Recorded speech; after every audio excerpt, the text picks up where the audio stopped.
The news in detail. Sitting Tura MP and NPP candidate Agatha Sangma said that this Lok Sabha election is more about continuing on the path of development. Agatha, who filed her nomination papers on Tuesday, said the NPP has performed well in the past 6 years in the state, with her also being a part of the team as the MP. She said this is a sign that the party is well accepted by the people. She was accompanied by Chief Minister Conrad K. Sangma, her mother, and Deputy Chief Minister and NPP State President Preston Tinsong.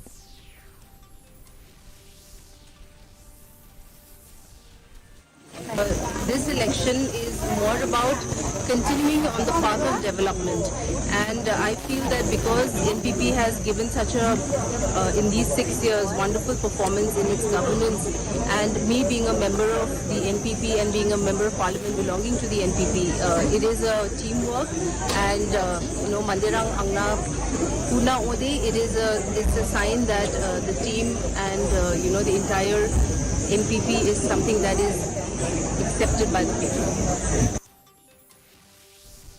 Meghalaya Congress files nomination for the 2 Lok Sabha